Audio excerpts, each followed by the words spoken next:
The EduTechGuys present a conversation from our live coverage of FETC in Orlando, Florida on Tuesday, January 23rd, 2018. Enjoy the program. Well, my name is Mitch Weisburgh. I'm from New York State, Mamaroneck, New York, and I do really three different things. I advise education technology companies on how to get their products used by more schools. That's with academic business advisors. I work with educators, mostly in the U.S., but some around the world, helping them spread best practices through EdgeChat Interactive. I do that with Tom Whitby and Steve Anderson. And then one of my passions has been game-based learning, and students learn through playing. And so because there's not enough of that done in schools, I work with a couple other people. We started a not-for-profit to promote game-based learning. Oh. Called Games for Ed, and those are really the three things I'm down here for. Yeah. So I'm gonna start with the last one, the Okay. Games for Ed. So talk about that. This is so here actually. So what we've done is we've worked with LRP, who's putting on FETC, and we've encouraged them to do a focus on game-based learning. So all of or most of the game-based learning sessions are going to be in one of two rooms, and in addition, they've pulled together a lot of independent developers of games. Oh. And so they're going to have a game-based learning pavilion on the show floor. And in the game-based learning pavilion is also a theater where some of them are going to be doing presentations on how to use games in schools. And I know really 5 of the companies that are going to be there, which are really cool. You guys met 3D Bear from Finland before, which is really cool. Just as cool is another Finnish company called Teacher Gaming. Have you so you probably wouldn't have heard of Teacher Gaming as a name by itself. And you guys are pretty old, so you may not have heard of this game called Minecraft. Oh. Okay, kids use it. You know, some schools use it. Yes. Whippersnappers, right? them and their mining and their crafting. Oy. So when Minecraft was just getting started, and I'm going to say Norway, but I may have the wrong country Sure. for Minecraft. Okay. These guys were teaching, and they started using Minecraft with their students. And what they decided is that they were gamers, so this was great for them, but a normal teacher would not be able to use Minecraft in their class. Sure. Minecraft was really small, but they contacted the people in Norway and they said, we think this could be used in schools. The people from Minecraft says, well, that would be cool, but we're not really interested, we're not interested in that market. But if you guys want to go ahead and use Minecraft for schools, you can be the school representatives. And so they started something called Minecraft EDU, which you've probably heard of. Right. Okay. So, fast forward, and Microsoft bought Minecraft. Okay. They get a call from somebody from Microsoft saying, one of the big reasons why we bought you guys is because we think that Minecraft is great for education. Here's the changes we want you to make to your platform. And so they listened for about 20 minutes, and then after about 20 minutes, they said, "Oh, by the way, you guys bought Minecraft. We're a separate company. We're Minecraft EDU." So 6 months later, Microsoft buys Minecraft EDU. But what they found is that even Minecraft EDU, and Microsoft has made a lot of changes to it also, Minecraft for Education now, but Minecraft EDU is still too complex for most teachers to use in the classroom, okay?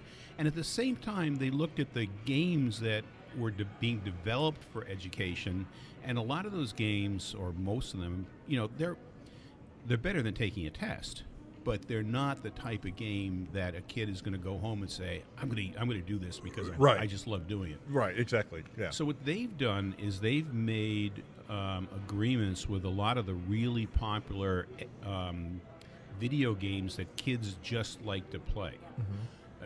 And they've developed curriculum around those games and a system so that the teachers don't really have to know how to use the game themselves.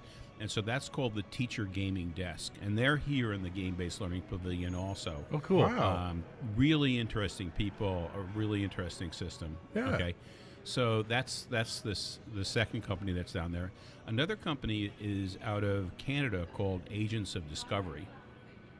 And they have a game building platform where teachers or kids can build quests. Okay. And the quests are really designed to be done outside. So, you could imagine a quest where the kids, go around the school and they find, questions relating to whatever the topic is.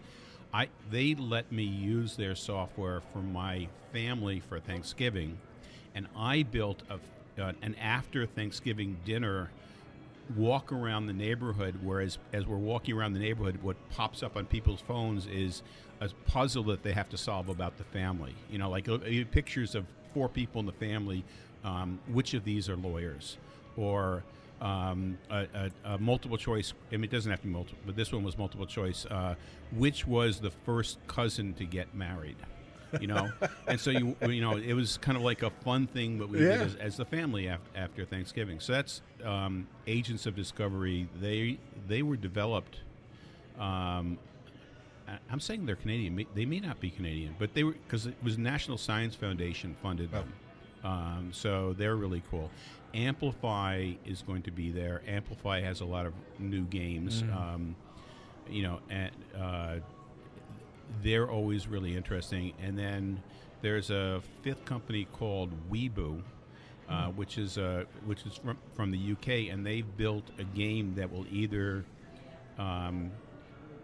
they're gamers, so the game is designed to either teach you English if you speak Spanish or Spanish if you teach English. Oh. And so there's hints that you can get to help learn the language, but you're playing the game in whatever the language is that you're trying to learn. And their game was adopted by Cambridge University. I should say by Cambridge University Press, which is actually the largest teacher of English in the world. And they're using the game to help kids prepare for, it's called IELTS. So in the U.S., we're familiar with TOEFL, which is by the Education Testing Service. IELTS is the English, the Cambridge University's version of it, which is also accepted by colleges and universities around the world. So anyhow, those are 5 companies that I know are going to be in the Game-Based Learning Pavilion that, they're cool. That's cool. That's going to be, I think it's a really great enhancement to FETC, and I think it's going to be bigger next year. That's what I'm hoping. I think as people see that they can go to one place and learn about games, the attendees here are going to be attracted to it, and then that's going to attract the independent game developers who will see that there's an advantage of, for the whole industry to have a concentration, to increase the use of games in schools rather than just solely concentrate on your individual game. Yeah. Well, and what I think a lot of gaming companies and game developers don't realize is the potential to reach a whole lot more people, or even if not necessarily a whole lot more people, a different demographic of people by figuring out how to take whatever their game is and working with education for that game. I'm a gamer. I love gaming, and I can just think of several of the games that I have played. I'm currently playing games that I'm anticipating playing coming out later this year, and that's one of my thoughts is, man, I realize that playing this in school could have, so I could see where some people are like, you can't play that at school. Except by the same token, there really is so much learning involved with some of these games, and some of the concepts that you develop and some of the things you have to do in the games that really you could build curriculum around. And frankly, some of it, there's already curriculum. This game would be perfect. We're from Arkansas, so we have state standards we have to meet. And there are several games that I play, and I'm like, do you know how many of the standards this game alone would meet just by letting the kids, quote, air quote, play? But it's not just that. It's it's the learning through play that takes place. Right, and so it's the learning through play. It's the motivation. Right. Okay, it's the agency. It's all the things that the kids are gonna. We hope the kids are gonna grow up and be able to do on their own. Right. Exactly. And it's what's going to turn them into autodidactic, or autodidacts. People who are capable of figuring out what they have to learn and learning on their own. Yep. Yeah. Exactly. And I think it's now this is going to go way old school, but I truly believe that. Well, because we're old. Well, but you Well, look you're not, but the two of us are. He and I are the exact same age. I know you don't believe that. No, I do believe. I'm just teasing. I just look young. That's what it is. Yeah. I give him a hard time I look about like that. I've been through the ringer. No, I was just kidding. I have good genes. I got the discount jeans. I look back to truly one of, if not the all-time successful education game ever, Oregon Trail. Right.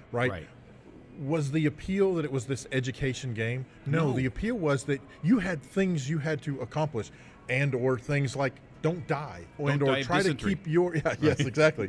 You're trying to keep your family members alive. You're hunting. You had things you had to accomplish. There were goals. There were there was all of this. Today we could say there was all of this rigor and curriculum and all this other stuff built into the game that people just didn't realize. Yeah. And I think what alluding to what you had mentioned earlier, there's a lot of games that when games are developed specifically for the education market, they lose fun. A lot of them lose fun. I mean, I'm sorry, but they really do. We're going to teach you X, Y, Z, and it's a game because it's a game. That's what happens when you try to cram standards and all this kind of stuff into it.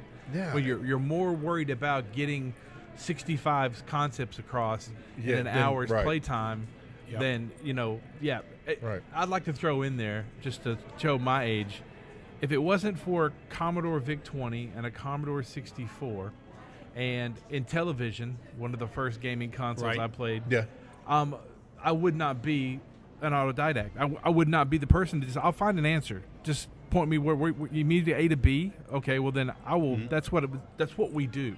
That's the way we were raised, and that's the way we raised ourselves. Consider with academics, kids are happy. They set their mind on, I want to get an 80 on this test, or I want to get an 85 on the test, and they get the 85, and that's it. But then look at games. It's like the kids pass a level, but they say, something, I could do better. I'm going to do it again until I master it. Well, boy, if we can inspire kids to really want to master what they're learning, yes, how cool is that? Right. Exactly. That's the key. Yep. That is the key to it all. So, okay, let's talk EdgeChat Interactive. Okay. What's going down? I have no idea. Okay. So one of the things that we're implementing with EdgeChat Interactive is that we're starting a series where, the EdgeChat hashtag on Twitter is Tuesday nights at 7 o'clock Eastern Time, 5 o'clock Mountain Time. Okay.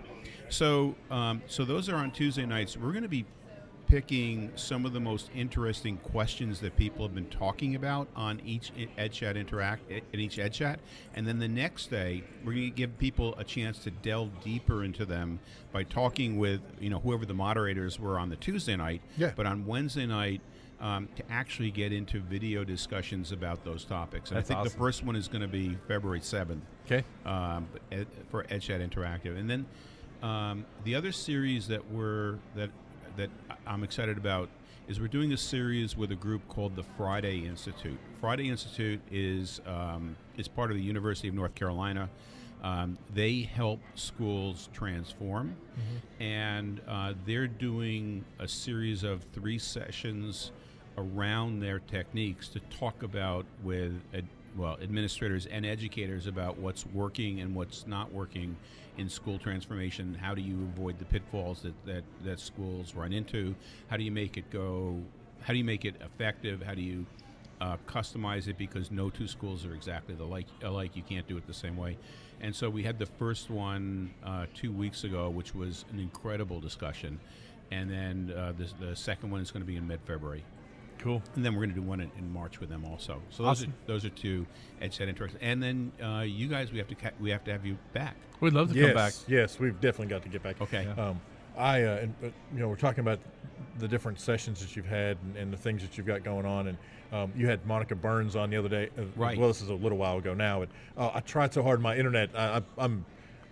We're in rural areas, and I'm in like the rural area, and so I just could not get my internet. I was like, oh, come on, I can't believe I'm missing that. But we've been on before, and we would love to be on. We had a week or two ago. We had Scott McLeod on. You know Scott?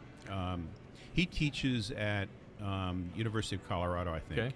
Okay. He at graduate level courses. He teaches. I guess teachers how to be principals how to be superintendents. Those are the types of classes that he teaches. And so one of the things we touched on was school transformation with him also. And there was a really interesting thing that he brought up is that to have a critical mass in the school, you don't have to start off with everybody in the school wanting to change. But if you take the square root of the number of adults in the school, that tends to be the right critical mass. So if there are 100 people in your school, if you can get 10 people who are really committed to your vision, then that's the critical mass necessary to move the entire school. And so it's like, wow, something. If everybody knew that was really their first step, is get those 10 people, coalesce around a vision, start moving forward, and then you can get the whole rest of the school to follow. What a really great insight. That's very cool. That's a really great insight. I would love to know if that's if that's something that can be like scientifically figured out. You know what I mean? Like I don't know. Well, if it's on the internet. It has has to be true. Go there. You go. I think that is.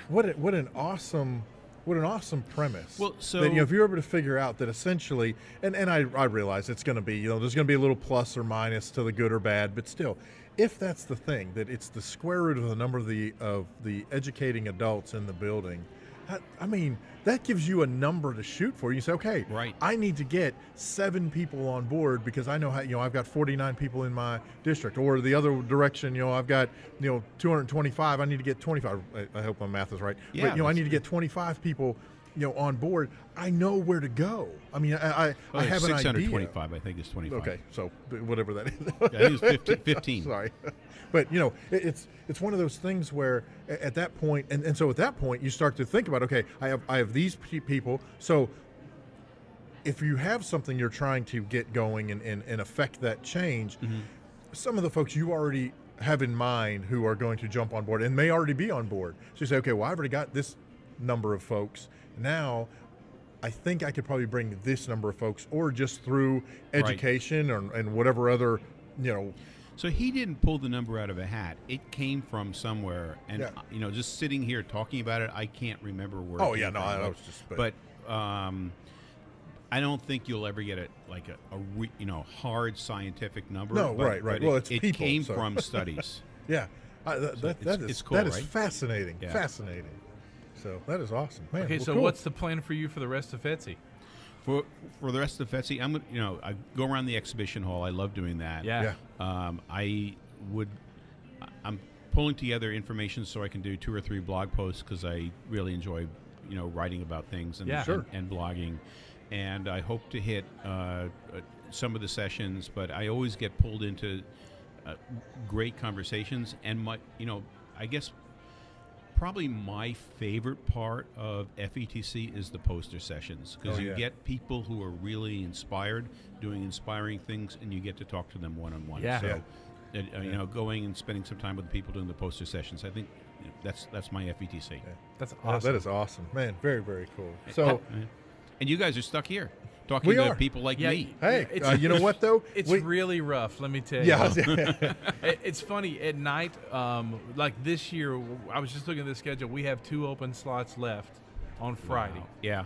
And then someone asked a while ago, I said, we learn more sitting right here over these 4 days. We really don't get to walk and do any sessions. We visit the exhibitors maybe for 30 minutes or an hour. But we actually learn more right here than you would be surprised. And at night when I go to sleep, my brain will not shut off. Wow. It's there's so in many. a way. Well, and that's especially this year because we're booked up. I mean, it's Solid. amazing, how many folks who've signed up to have a conversation to tell us about what's going on. So for us, it really is like attending 80 sessions over the course of the week. Oh, right. And we get, we're getting the 15-minute version of the hour-long session most other people have to sit in. So we're getting those golden nuggets or those side conversations that other folks may not get, or you're gonna, if you attend a session, an hour-long session, you're going to attend that whole hour-long session, and yes, of course you're going to get the nuggets and the pieces, but because they whittle it down, we get the Reader's Digest concise. version Yes, right exactly. Here. And I'm thinking of the people who subscribe to your podcast, and they're getting the best of the best because they're getting you two who are always entertaining and brilliant. Thank you. Okay, well, and you're getting talking to all these different people who are taking again what they would normally spend an hour talking about, condensing it into 15 minutes to talk about it with you. It's a phenomenal service that you're doing. Well, and we thank you very much for your very, very kind words. And the other thing that we enjoy most is that we take this and yes, there are people who are listening live. But we also take all of these interviews and we post them after the fact. So even if you couldn't be at FETC, or if you are at FETC but still couldn't hear your favorite person or didn't get to hear all of the 80 interviews we've got, you can go back and listen to them at your leisure, and then you pick up and go, oh, wait, I need to reach out to that person. Oh, I need to see what that person's up to. Our goal eventually is, it's just today, I don't know how many we've done so far, 24, 20, 30, 80. Just the cross-referencing that happens here is amazing, and I wish I had the time in my life to sit down after this. I need another week to sit down with my brain and my notes and find all the relevance and cross relations of what's there's going plenty on. of time to sleep after your day. That's what they tell me. What's sad is we're working on like 4 hours of sleep anyway most of the time. So. But it's here, all have good. some coffee. Yeah, right. That's right. You've been listening to a recorded conversation from EduTechGuys live coverage of FETC 2018. For more information about EduTechGuys, visit edutechguys.com. And thanks for listening.